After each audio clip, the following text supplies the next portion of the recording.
My guest today is Susan Salenger, and she is the author and researcher behind Sidelined, How Women Manage and Mismanage Their Health. Susan Salenger explores how women, typically the medical gatekeepers for their families, tend to be extremely dedicated about taking care of themselves, yet at the same time inadvertently undermine their own care. And they often hesitate to call the doctor when they don't feel well and worry that their doctor visit will take time away from their families or work. Well, Susan's research reveals how conflicted many women are about the medical decisions they ultimately make. So, ladies and gentlemen, let's welcome our very esteemed guest today, Susan Salenger, on how women manage and mismanage their health. Welcome to the show. Well, thank you. I'm delighted to be here. I'm so looking forward to this. I am too. I have read so many books on women's health, and it's Huh. always based on a wellness or fitness or medical type of issue. But your whole view and vision was something that was completely different than I've ever seen. And that's why I wanted so badly to talk to you about it. So, what prompted you to write Sidelined? Well, I had a personal experience that I will share with you in a minute, but it was really the impetus for the book. And because of what happened to me, I really wanted to help women just erase the shame so many of us feel about becoming ill. And I really also wanted to once women decide to ask for help, and you're right, we do delay, but there's various hurdles that they're going to have to jump, and I wanted to help them recognize those hurdles and then learn to deal with them. And Well, the third thing I wanted to do, which was really the most important to me, is encourage conversation among women, not only about their illness, but their own illness, but about illness in general. But just to go back to shame for a minute, I have a wonderful story to tell you. It's not funny, but yes, it is, all at the same time. There was a survey done where some researchers asked a bunch of women who were experiencing heart attack symptoms how many of them would call the paramedics or call 911 and ask for help. Would you believe, Ward? Only 50%, only half of the women said they would call 911. Why? Because they were so ashamed about their messy house. They didn't want the paramedics to see it. And I mean, shame can be fatal. So all I could think was, here's this poor woman lying in a coffin in the cemetery, and her tombstone says, if only she had kept a neater house, she'd be alive today. I So believe that.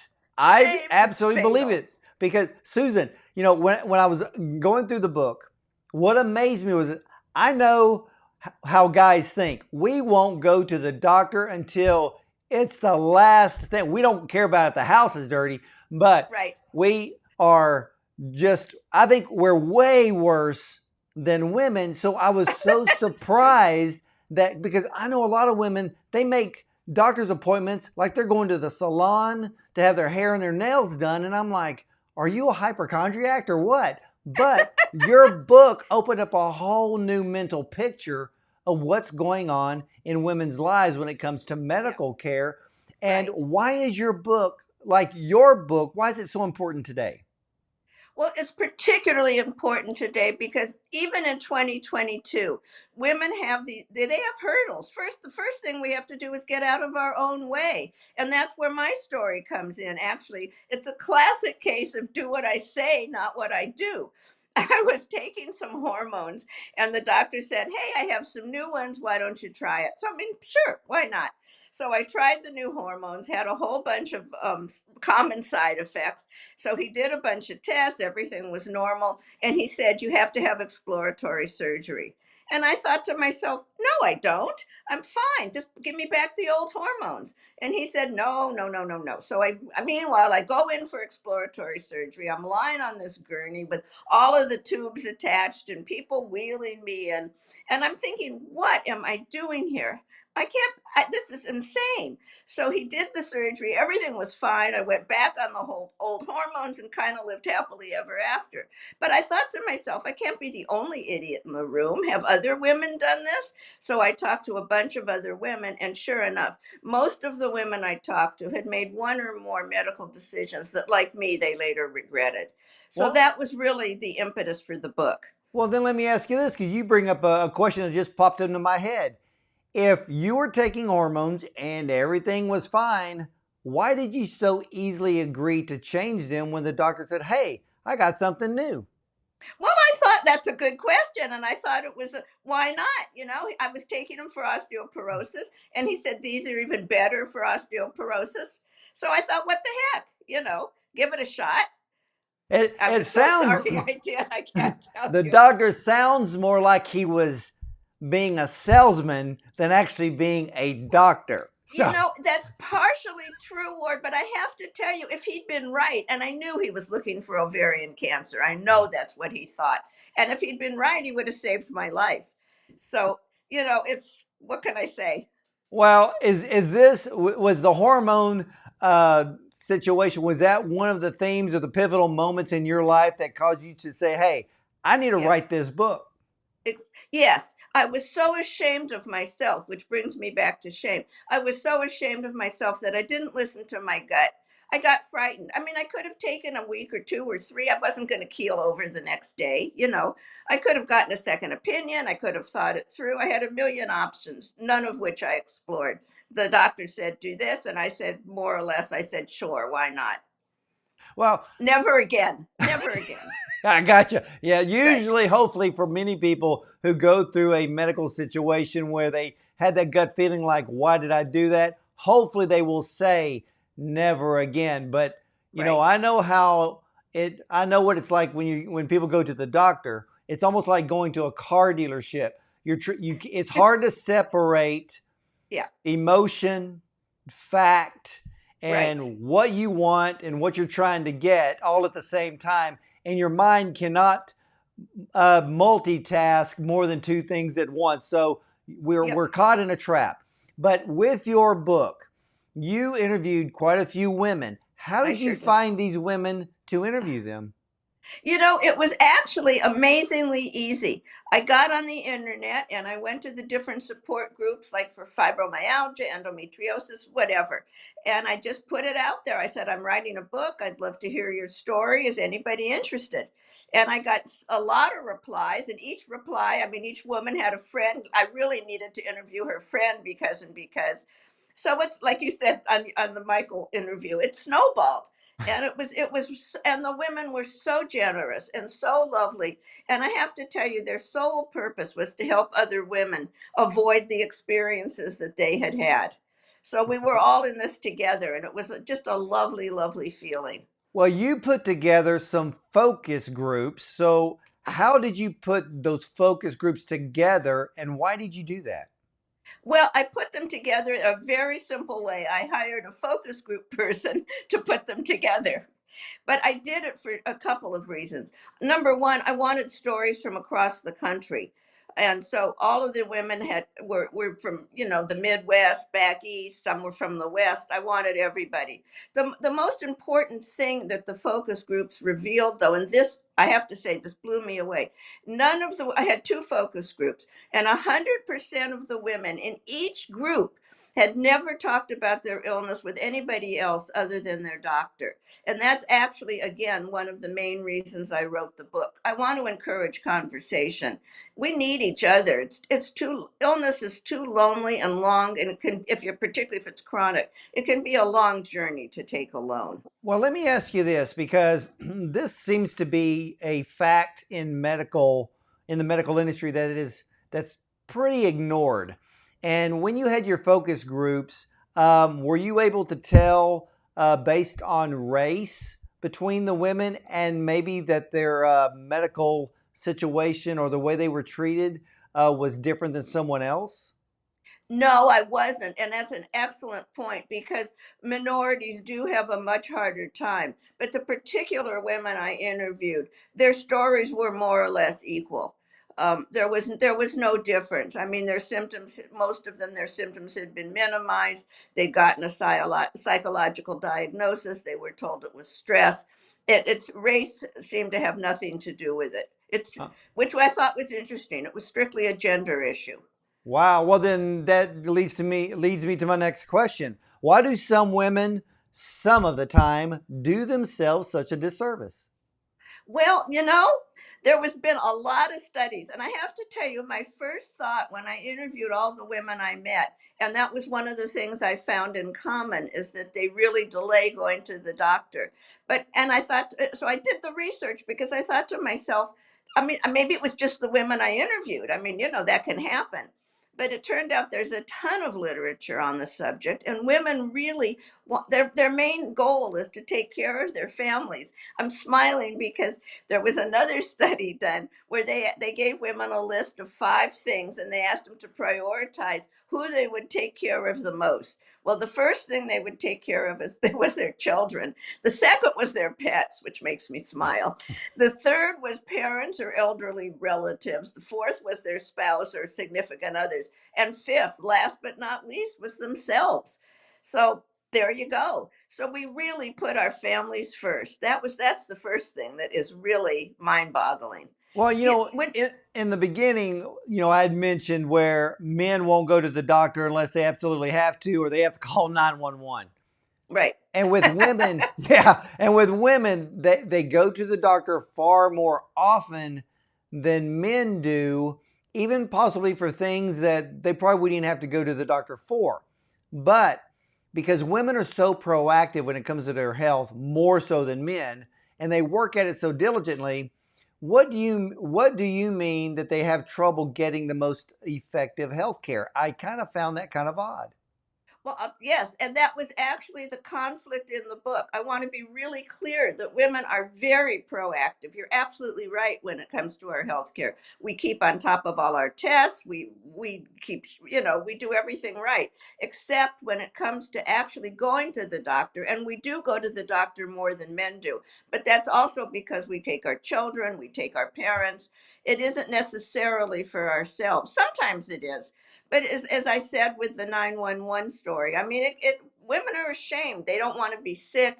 They're going to be, they have to avoid their responsibilities. They're afraid that the doctor will say, yes, you need to go lie down, or you need to do this, or you need to do that. And women put their children and their families first. And they need to know that they need to put themselves first. I mean, self-care is health care. There's just no question about it. That's exactly right. And I'm internally right now, Susan, I'm kind of laughing because when you gave the list and the spouse, the man, the husband, was listed at number 4, below the parents, below the pets. I Okay, okay, okay. All right, so guys, this is for all of you men out there who are watching and listening, I'm going to give you a little bit of advice. You may want to start treating your wife better so you can hopefully get to the level of being Right. above the pets. You got to get above the pets, guys, because this is not good news right here. So let me ask you this, Susan. What are the yeah? I'm right. Well, then let's hope it's dogs and cats and not like a pet iguana or something. I agree with that. Yeah. I'm not into reptiles or amphibians, but I'll take the dogs or the Right. cat. But let me ask you this. What are the 3 most common hurdles women need to overcome to actually improve their health care? Number one, like I said, they have to get out of their own way. No question about it.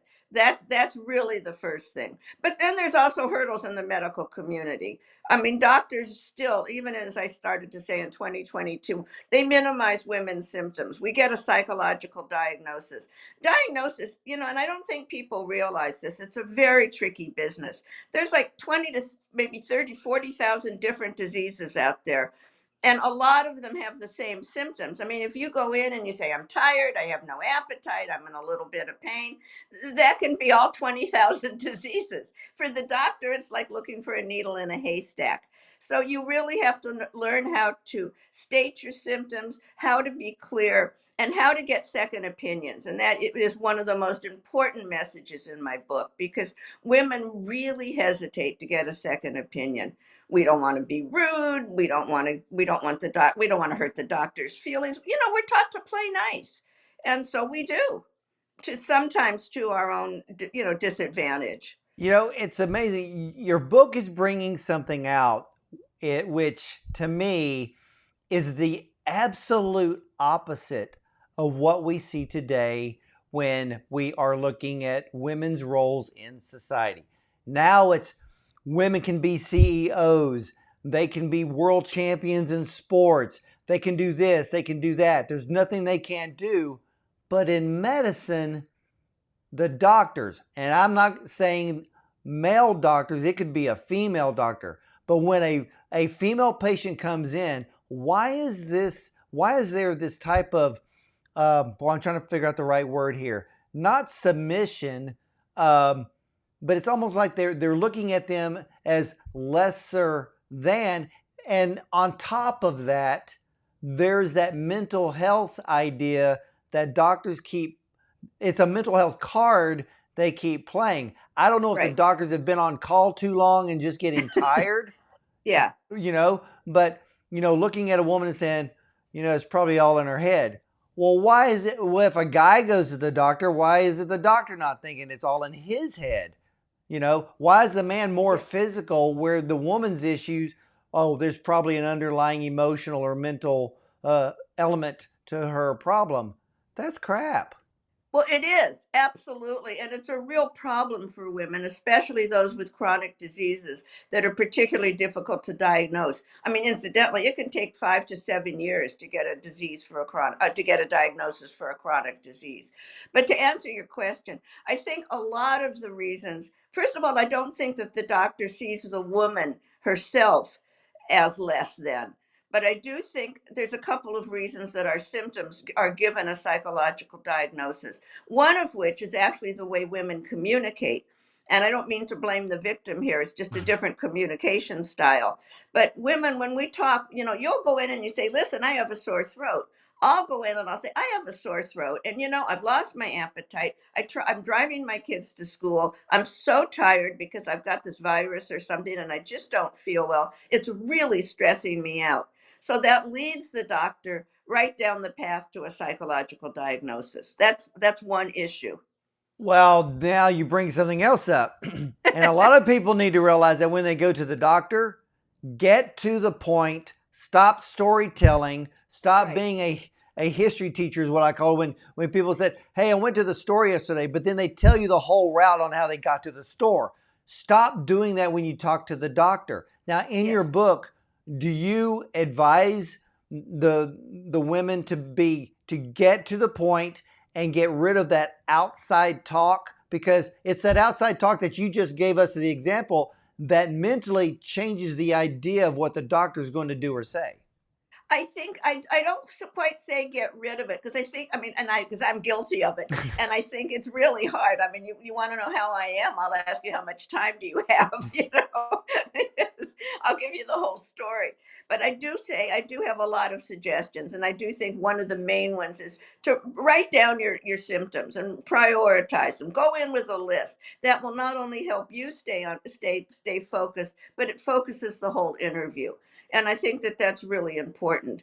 And I think too, if you repeat back what the doctor says in your own words, you'll be sure that you not only did you understand what he or she said, but that they understood what you said. And I Well, think yeah. that's important. Yeah, because I But mean, if, I'm sorry. What? well, What? it's kind of like if a woman goes in, like you said, she goes to the doctor, she has a sore throat, but then she adds things to the sore throat that are irrelevant to the sore throat. She mentions Correct. stress. She may mention something else. What I have found in some, a doctor will no longer think about the sore throat. They're going to be thinking about the stress. You went in for trying to get rid of a sore throat, but you leave with a prescription for Valium. Yes, that's And exactly that. Well said.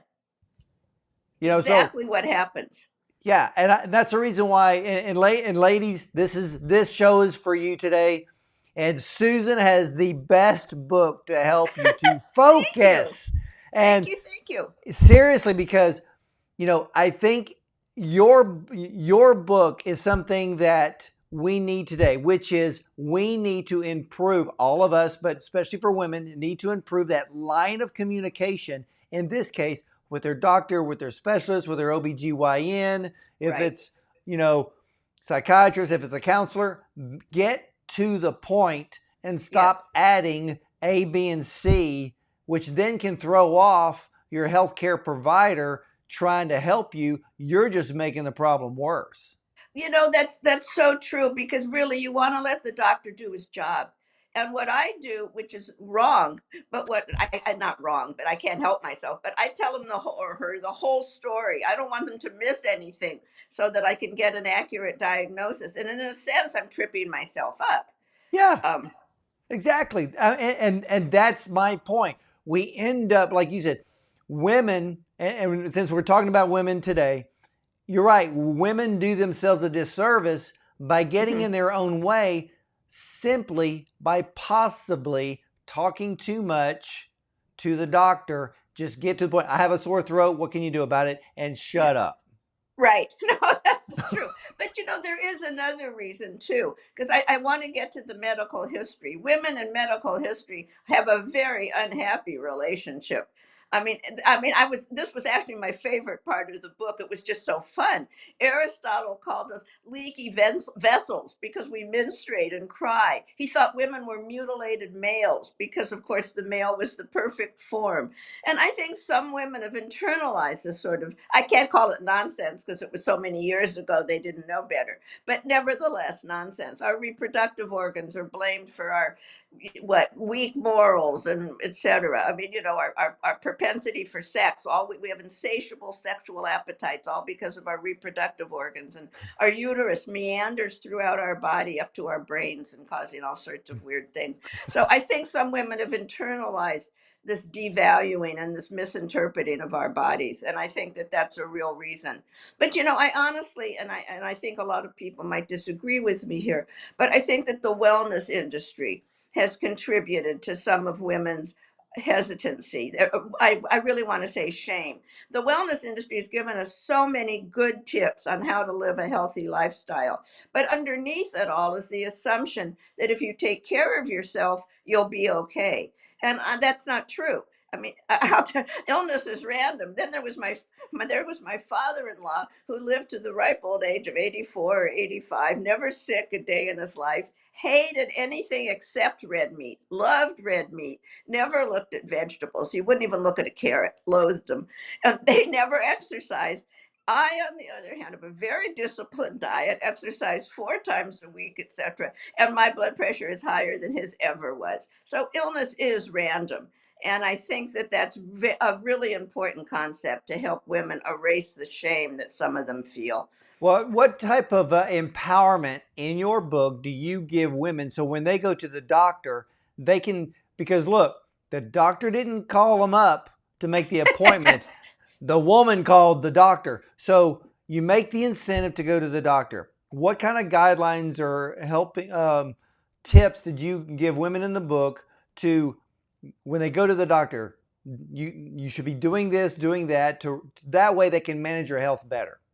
Yes, the last chapter of the book is in many ways the most important. It's not even a chapter, it's just the resources at the back of the book.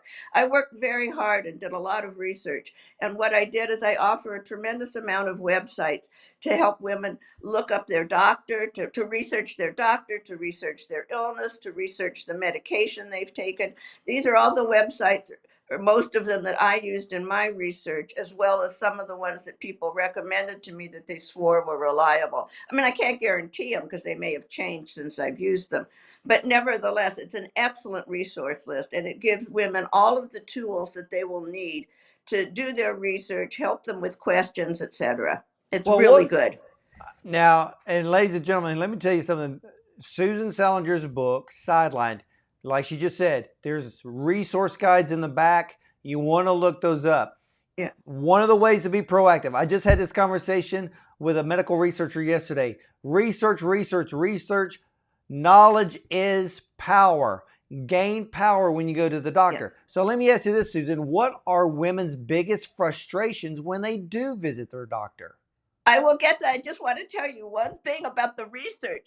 Did you know, and I'll bet you didn't, that most of us will spend more time, about 8 hours, researching a job, or a surgery we need, 10 hours researching a job, but no hours really researching our surgeon, or what? I mean, it's ridiculous. We just, like I did, we blithely go in there. Anyway, the biggest frustrations, I want to get back to your question. I think the first one really is being given a psychological diagnosis, being told that your symptoms are all in your pretty little head.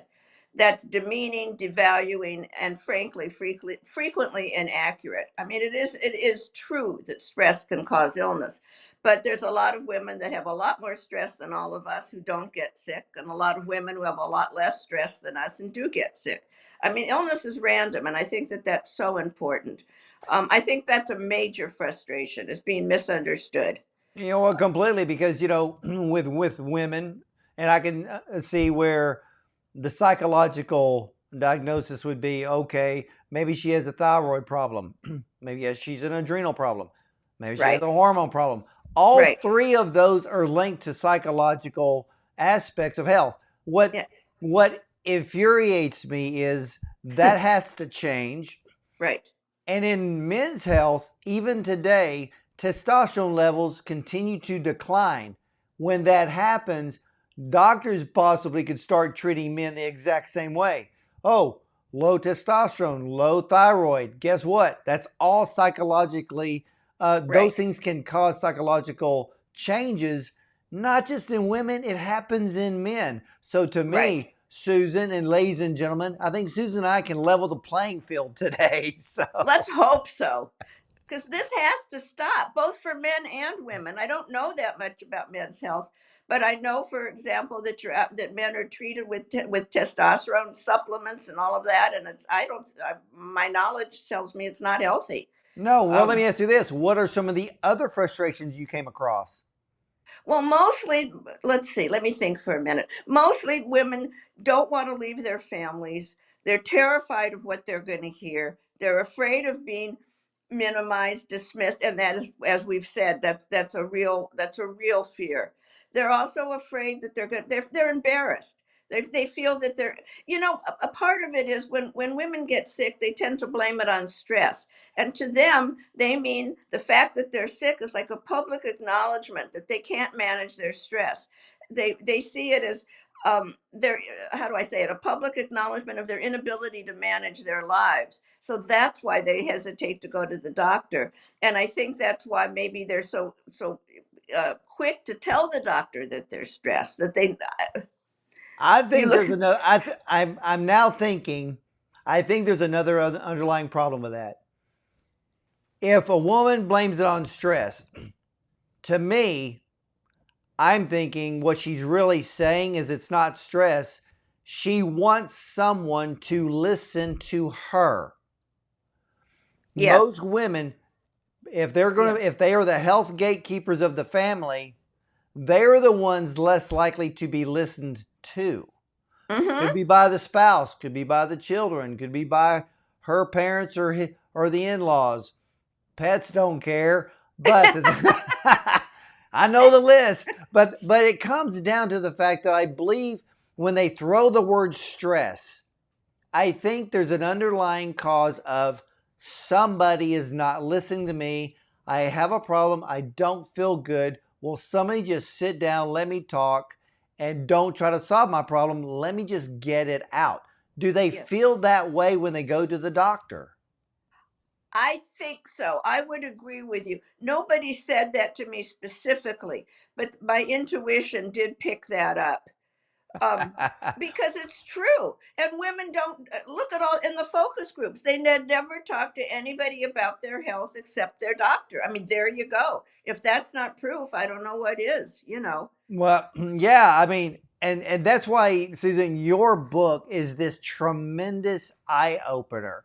And Thank you. communication, communication, communication. And look, in the last 2 or 3 years, the number one thing on everybody's mind has been health, either Yeah. protecting their health, trying to get Yeah. over something.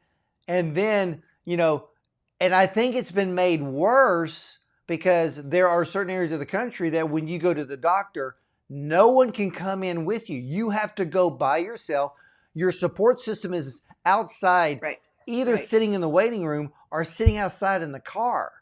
So Right. they have to go in there by themselves, hopefully being able to be a sponge to absorb everything that's been told to them so they don't misunderstand. And so when they Right. leave, they completely get it all wrong. Because to me, the thought process of walking into a doctor's office is completely different than walking into the grocery store. Absolutely. Hmm. Right.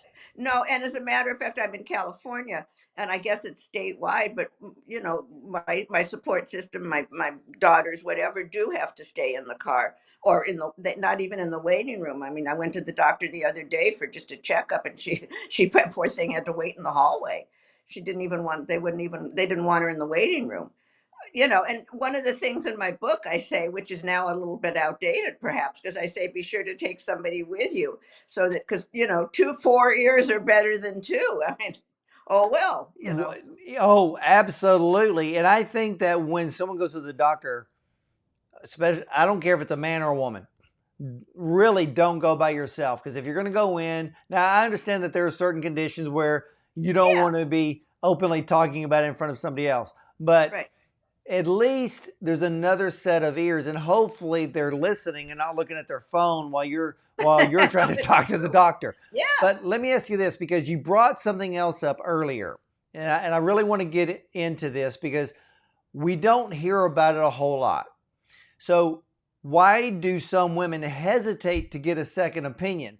The only disease that I know that some people will get a second opinion on is cancer, because that's a term that sounds like life or death. But when it comes to, maybe it's a cardiovascular issue, maybe it's a neurological issue, and I don't mean like mental neurological, I'm talking about I, maybe it's I a know what you nerve mean. issue and things of that Right. sort. Right. Why do women hesitate? Men, I think, do the same thing, of getting a second opinion. Men actually get more second opinions than women do. But I think there's several reasons. Number one is, I think I said, we're taught to play nice. We don't want to hurt the doctor's feelings.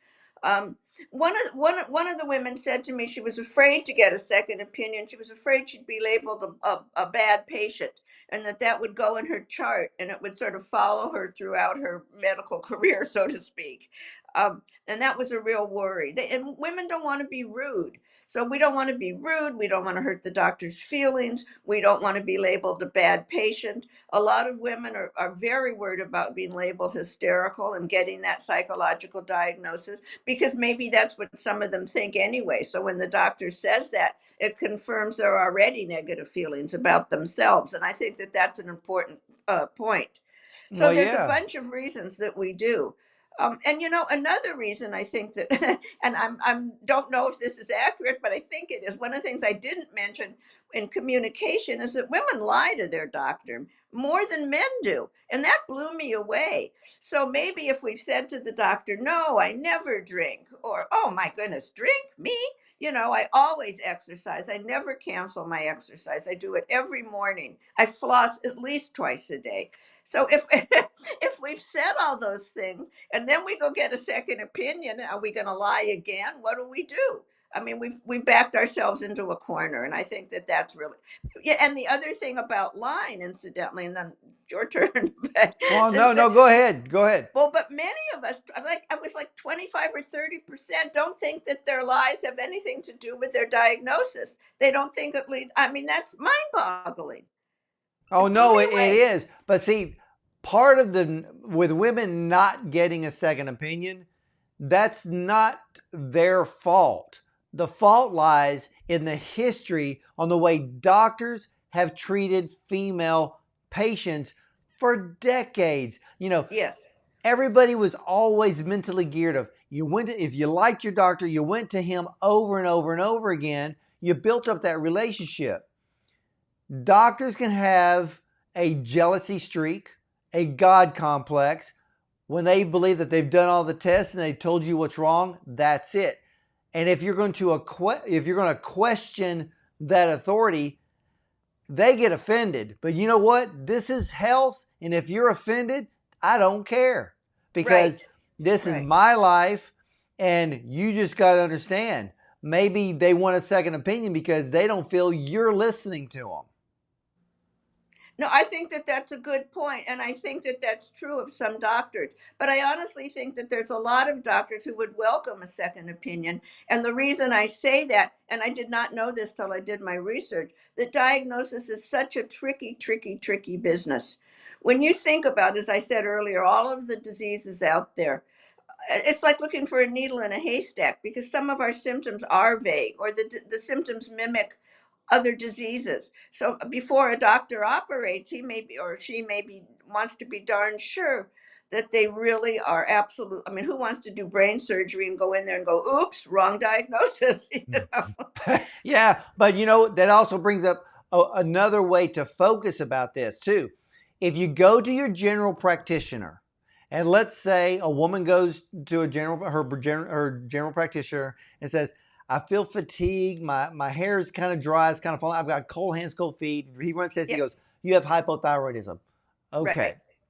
So from there, if you need a second opinion, instead of going to another GP, you go to an endocrinologist. You go to a specialist. So the Right. second opinion that a woman or even a man makes, but this time we're only talking about women, if a woman wants a second opinion, the second opinion should be on a higher plane than the Yes. first one you went to.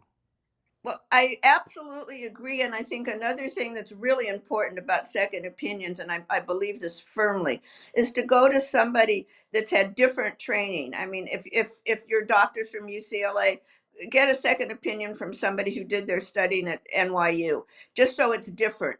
Because you don't, you want a confirmation. But if somebody's, I never go to a doctor in the same office, because I'm just assuming that they may agree with one another or have the same treatment philosophy, and Well, I need something different.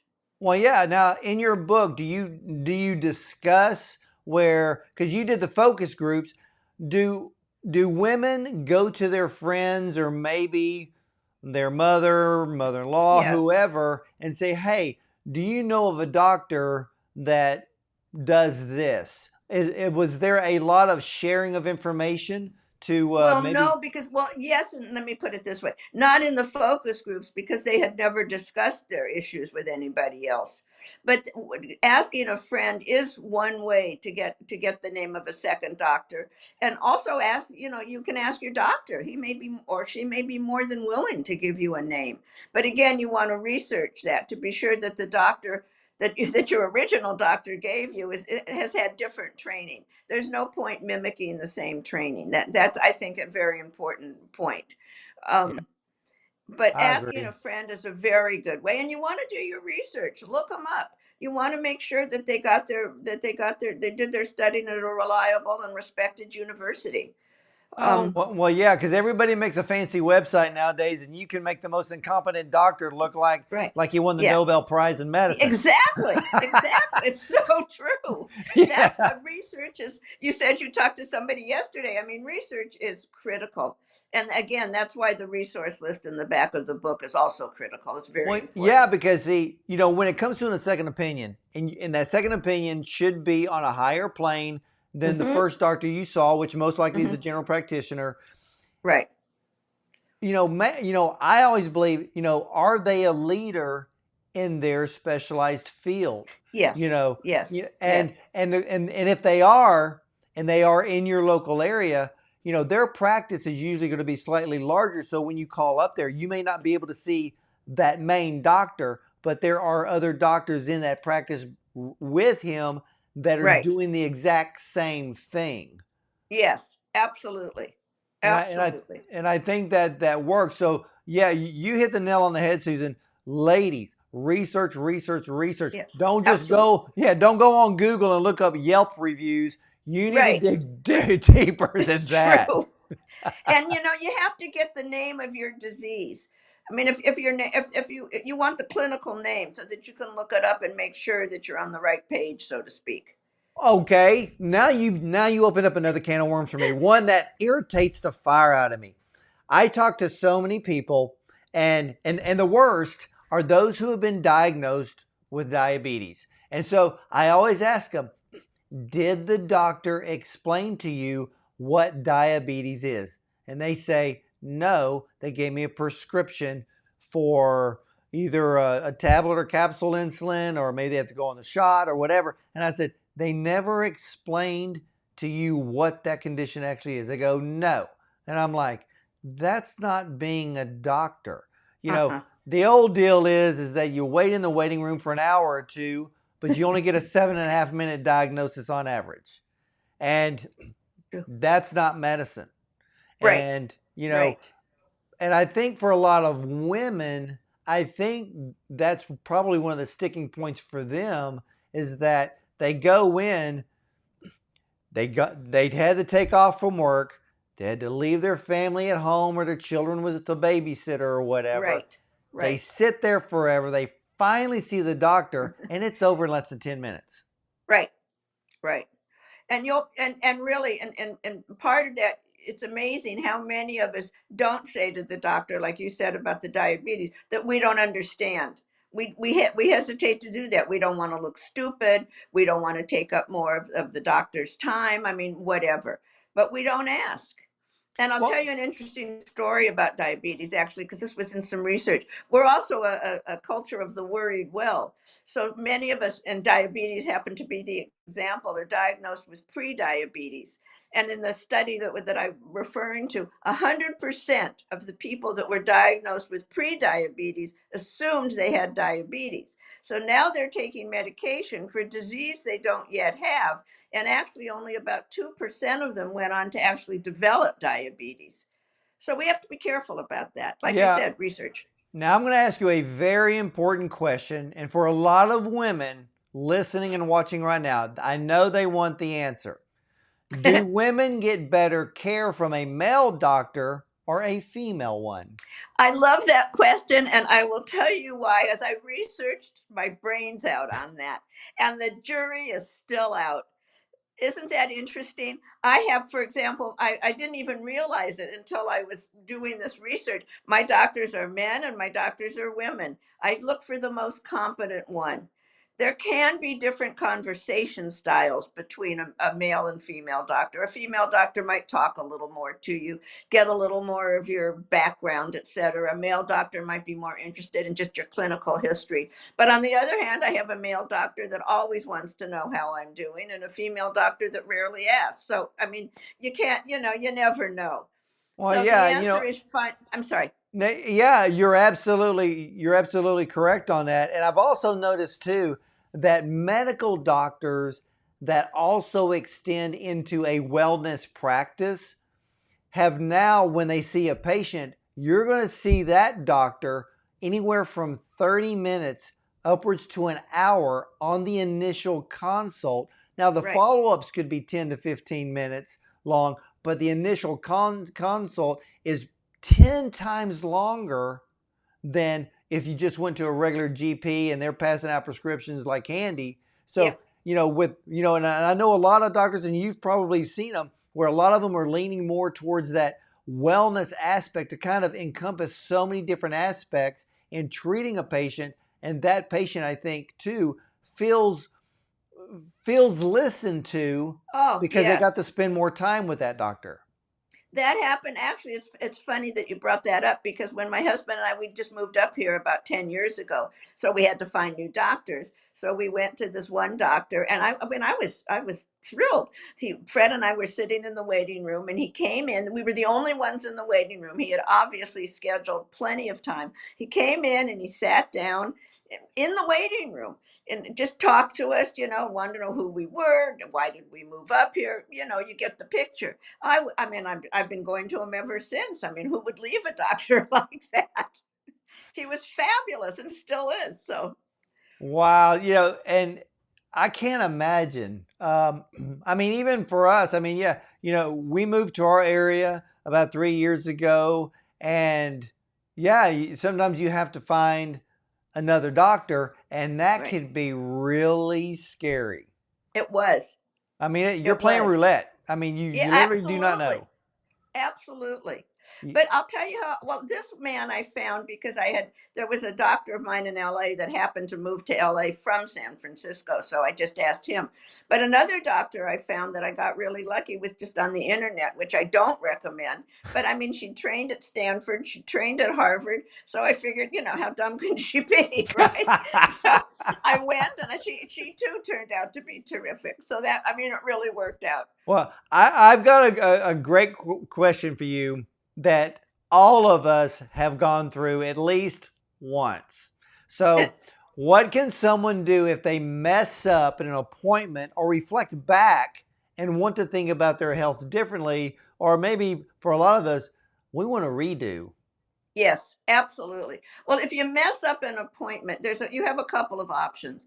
In fact, more than a couple. But number one, I do recommend taking notes during the interview so that you can, particularly if you have somebody with you, and that way you can review what was said, you can see what you don't understand, and you can email or you can telephone and have a telephone appointment. Today, telemedicine is a big deal, so that you can go back.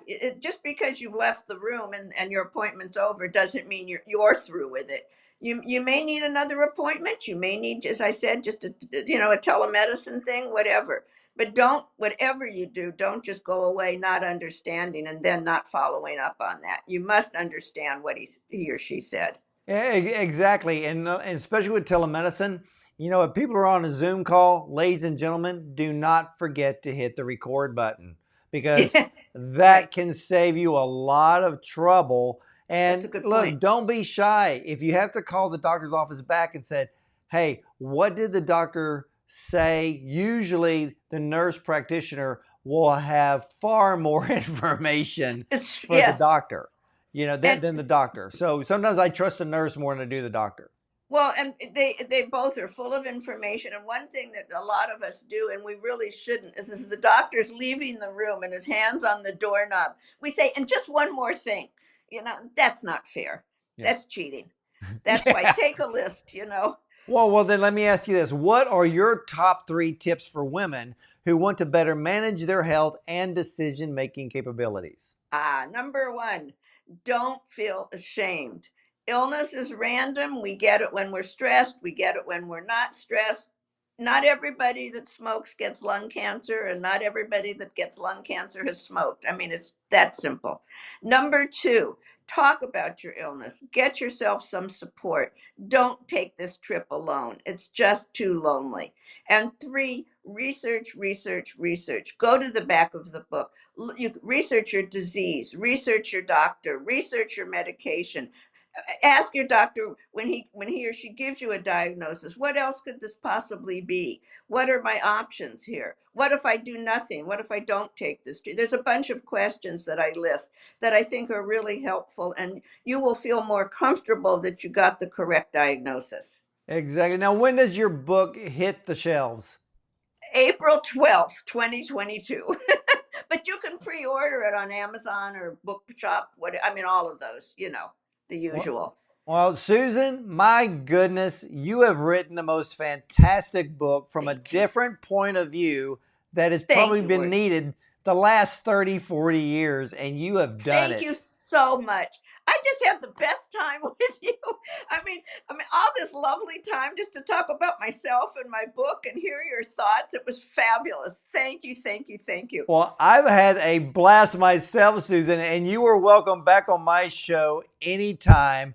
And ladies and gentlemen, Definitely. Susan Salenger's book, Sidelined, How Women Manage and Mismanage Their Health, Thank you. debuts April 12th, Right. 2022. So you will see this interview, listen to this interview before that date for sure. You can pre-order, like she said. Just, of course, we know Amazon sells everyththing under the sun, and they sell Sidelined as well. They So, do. ladies, Thank you. so yes, absolutely, Susan. And ladies and gentlemen, I want you to realize how great this book is. Susan Salenger researched and questioned many women, asking themselves at one time or Yeah, I another, did. why did I agree to that? Sidelined. How women manage and mismanage their health examines the many ways in which women manage and sometimes mismanage their health Right. care. Researcher Susan Salenger, she Right. describes how women, the medical gatekeepers for their families, are extremely dedicated about taking care of themselves. They choose their doctors carefully, visit them more frequently than men. We know that's true, and stay on top of all of their health information. Yet, women tend to inadvertently undermine their own health. They're so focused on taking care of their families that they sometimes fail to stop and ask doctors unnecessary questions when it Yeah. comes to their own health care. So, as a result, they may end up with inaccurate treatments and unnecessary procedures. So, in Sidelined, Susan explores the cultural and medical history that has conditioned women not to act on their own best interest. And she offers the insights into the gender biases of the medical community that we've discussed here today and explores why women are misdiagnosed more often than men and why they are routinely omitted from clinical trials. Think about that one. This book is designed to help women become more consciously aware. Sidelined will provide you, the reader, with the knowledge, the language, and the skill sets needed to ensure that women are comfortable. You, the woman, are comfortable advocating for yourself when it comes to your own personal health care. So, ladies and gentlemen, Sidelined. That's the book you want from Susan Salenger. And again, Susan, thank you so much Oh, you're so for welcome. giving us your valuable time today. Thank you for having me. I loved it. Thank you so much. You're very welcome. And ladies and gentlemen, stick around. We'll be right back after these messages. Thanks.